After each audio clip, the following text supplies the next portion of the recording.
Hello team, welcome back to our channel.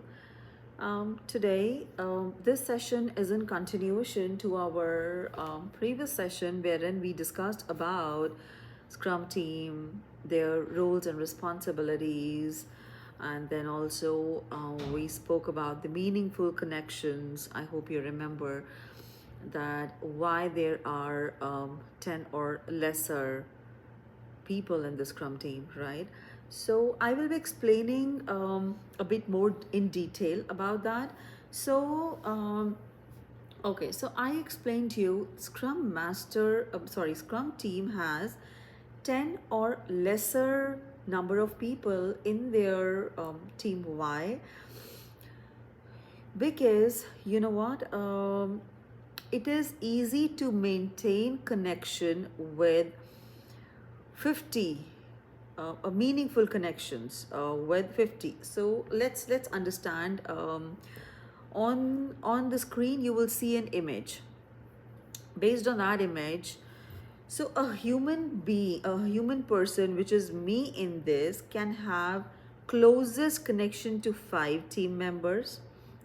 This is called a Dunbar's theory. According to this theory, a human being can have 5 closest connections, 15 good connections, 50 nice to have connections, and 150 meaningful connections. So nice to have, nice to have is only 50, like who a person can communicate nicely to 50 people.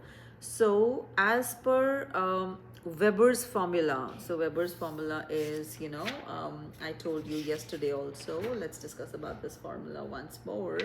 So Weber's formula is n multiplied by n minus 1 divided by 2. Okay, where n is the total number of people in the team. Okay, so if there are so for example we say 10 are the total number of people in the team. 10 multiplied by 10 minus 1 is 9, divided by 2 is, which comes to be 45.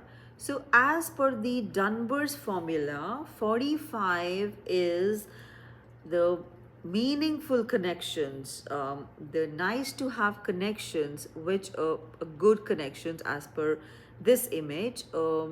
Team member can have 50. So if we put it like 11, for example, there are 11 team members. Now calculate as per that formula. 11 multiplied by 11 minus 1 is 10, divided by 2 is 55. So 55 is again it's not a meaningful, it's like nice to have connections. So the meaningful connections are only a human being can have as per this Dunbar's image or Dunbar's formula is 50 or lesser. So that's why it is always good to have 10 or lesser number of team members. We also discussed can a Scrum team can have 1, 2 or 3. So that also is like good to have 6 plus minus 3. 6 plus 3, 9 minus 3, 3. Yes, a Scrum team can consist of 3 people, provided if a project is very small and you can manage. There are lesser dependencies, lesser cross-functional dependencies, inter-team dependencies. So yes, you can have 3 team members. All right. So now we come to developers. Developers, what is the main role of developers in the Scrum team? They are, first of all, they are aligned to the sprint goal, hence aligned to the product goal. They should be participating in daily Scrum meetings. They should adhere to definition of done. They should be responsible for delivering increments. They should be responsible for participating in sprint planning. They should be responsible for collaborating on product backlog refinement. They should be responsible for ensuring quality of a product that we are delivering. They should be always ready to adapt changes, and they should always be in the mode of continuous improvement. So that is what is a developers' main responsibility in a Scrum team. So this is the basics of this session, which is Scrum team, developers, and how many numbers of how many team number is good to have in a Scrum team. All right, thank you.